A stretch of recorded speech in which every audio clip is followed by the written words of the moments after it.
Picture this. You wake up in medieval Europe, sometime around the year 1200 AD.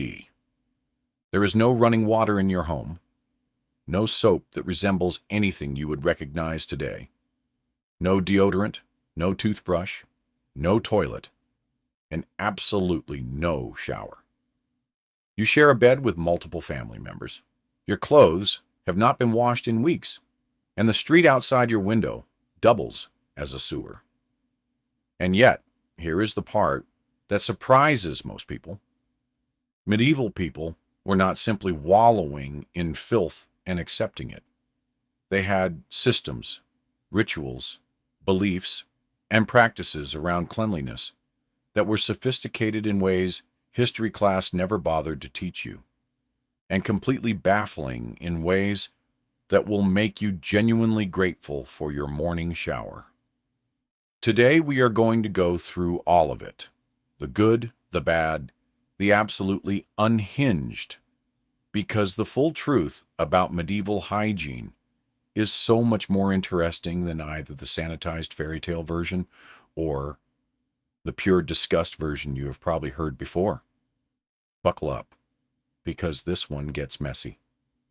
Let's start by demolishing the single biggest myth about medieval hygiene, which is the idea that medieval people simply never bathed at all, that they were universally, permanently, and happily filthy, from birth to death, with no awareness that cleanliness was even possible. This is completely wrong, and the evidence against it is overwhelming once you actually look at the historical record rather than relying on the vague cultural assumption that the Middle Ages were just one long, disgusting nightmare. Medieval people bathed, not as frequently as most modern people, not with the same products, not in the same kinds of facilities, but they bathed. They valued cleanliness. They wrote about it. They built facilities for it, and they recognized that being dirty was undesirable.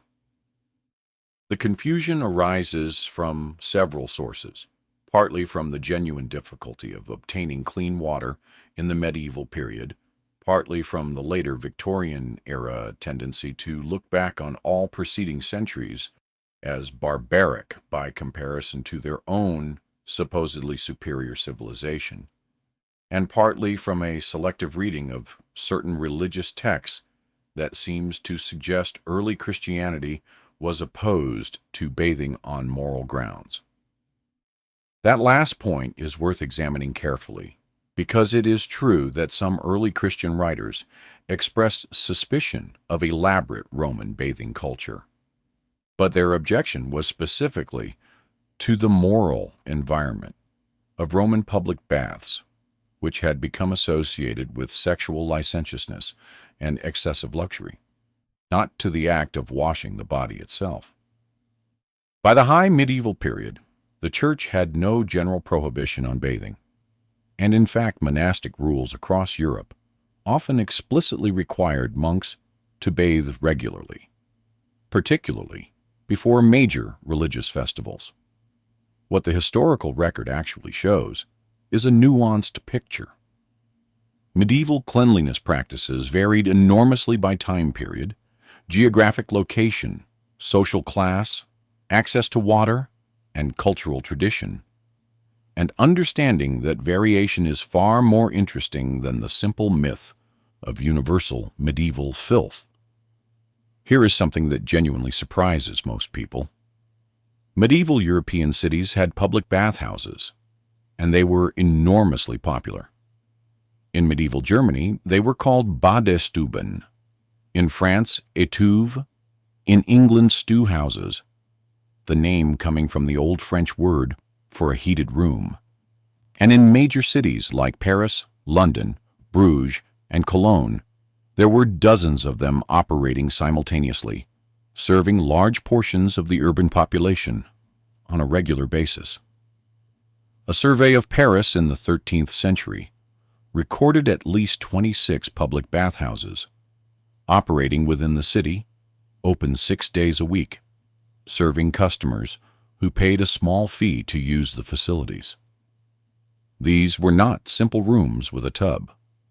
Medieval bathhouses were social institutions with heated water brought in by attendants, steam rooms similar to what we would now call a sauna, facilities for shaving and hair cutting, and often food and drink available for purchase, making them something between a modern spa, a barbershop, and a social club. The water was heated in large cauldrons over wood fires and then carried or piped into wooden tubs.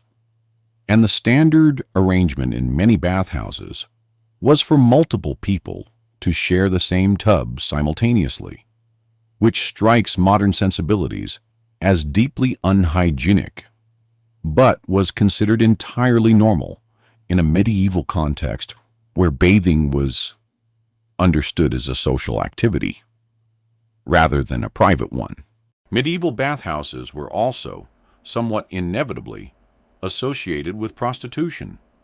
Many stew houses offered sexual services alongside bathing facilities, which was widely known and in many cities officially tolerated. And this association is one reason why later moralists and reformers campaigned against bathhouse culture, even when their stated objections were about cleanliness rather than morality.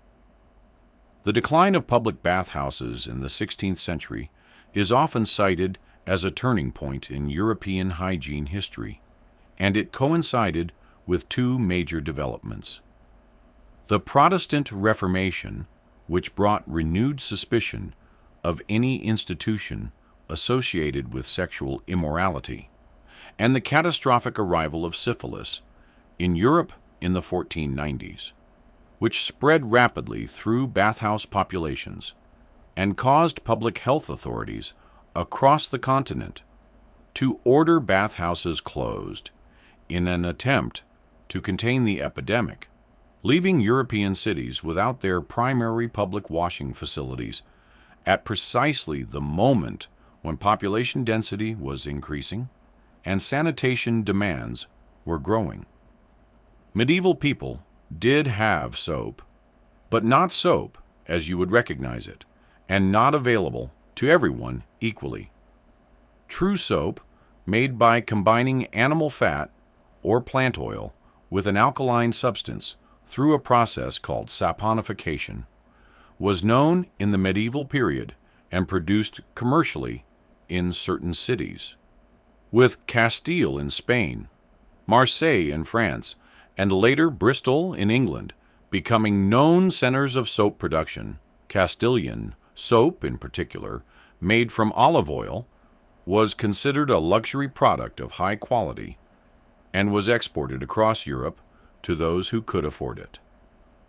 For the vast majority of the population who could not afford imported soap, the primary cleansing agent was a substance called lye, a strongly alkaline liquid made by filtering water through wood ash, which was available to virtually every household that had a fire, meaning almost everyone. Lye water is genuinely effective as a cleansing agent because its high alkalinity breaks down oils and organic matter in a similar chemical process to modern soap, and it was used for washing both bodies and clothing throughout the medieval period. Fuller's earth, a naturally occurring clay mineral with strong absorbent properties, was another widely used cleansing substance, particularly for washing wool cloth in the textile industry, but also used for personal cleansing when mixed with water into a paste. Herbs played an enormous role in medieval cleansing and deodorizing. Lavender, rosemary, chamomile, mint, and thyme were all used in washing water, both for their mild cleansing properties and for the scent they imparted. And the strewing of fragrant herbs on floors and in living spaces was standard household practice throughout the medieval period, serving a deodorizing function in environments where truly eliminating smell was impossible. Perhaps the most unexpected medieval cleansing discovery for modern people is urine, specifically aged, fermented urine, which was used as a laundry agent and in some contexts as a hair-washing solution throughout the medieval period and well beyond it, because aged urine contains ammonia, which is a genuinely effective cleaning agent, and in fact the same basic chemical used in many modern cleaning products today. This was not considered disgusting or unusual. It was simply the practical chemistry of the medieval world, using what was readily available to solve the problem at hand. Now let's talk about the medieval toilet situation, because this is where things get genuinely, unavoidably grim, and also, unexpectedly, more sophisticated than most people assume. Medieval people had a variety of solutions to the problem of human waste disposal, and the quality of those solutions varied dramatically, depending on whether you were a king in a stone castle, a monk in a well-organized monastery, a merchant in a prosperous city, or a peasant in a rural village. And for many people, in that last category, the solution was essentially just finding a spot outside and squatting, which created obvious and significant sanitation problems in densely populated areas. In medieval castles and manor houses, the standard toilet facility was called a garderobe, a small stone room built into the thickness of the castle wall, with a hole in a stone seat that dropped directly down the exterior wall into a pit or directly into the moat below, which is both more elegant in design and more appalling in practice than it might initially sound, since castle moats were frequently and literally full of human waste. Now let's talk about the medieval toilet situation, because this is where things get genuinely, unavoidably grim.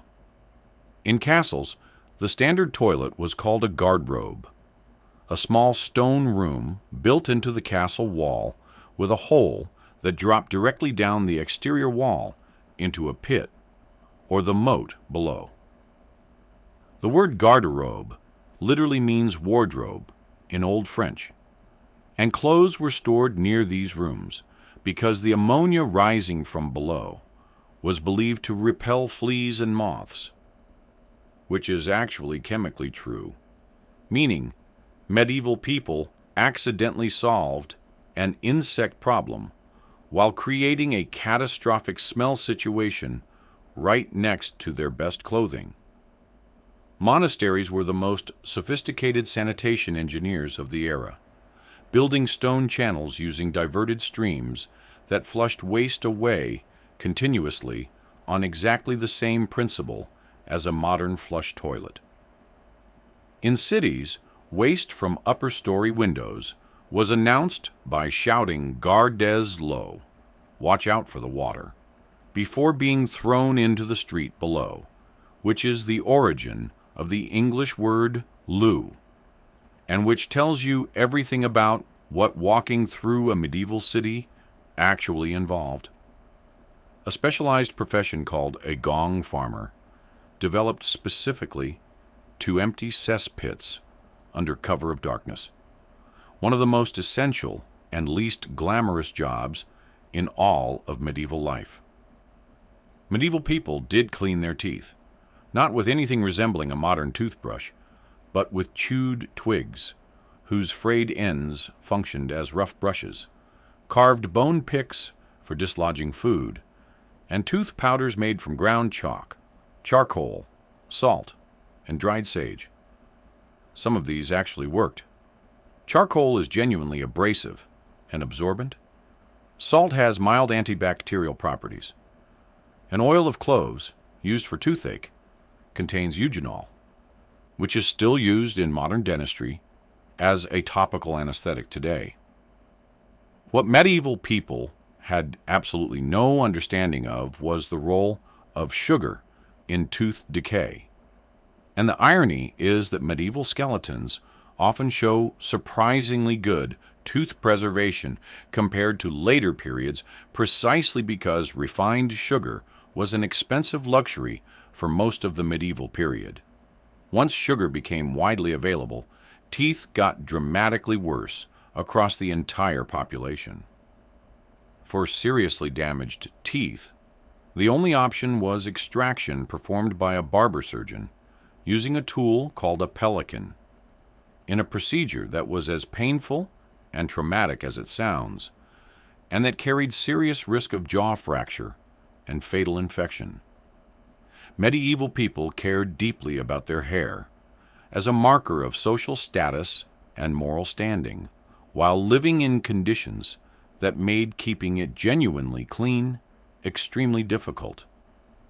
Medical writers recommended washing hair weekly using lye water, herbal infusions, egg whites, or vinegar rinses, though this was clearly an ideal rather than a universal reality. The fine-toothed comb was one of the most universally owned personal hygiene tools of the medieval world. Archaeological excavations consistently find them made from bone, antler, ivory, and wood across every social class, suggesting daily combing was near universal, in a way that washing simply was not, and the reason was entirely practical. Head lice were an endemic and essentially unavoidable feature of medieval life for everyone, regardless of wealth, and regular fine-tooth combing was the primary method of keeping their populations under control. Medieval people wrote about lice with the resigned, matter-of-fact tone of people dealing with an inescapable fact of existence.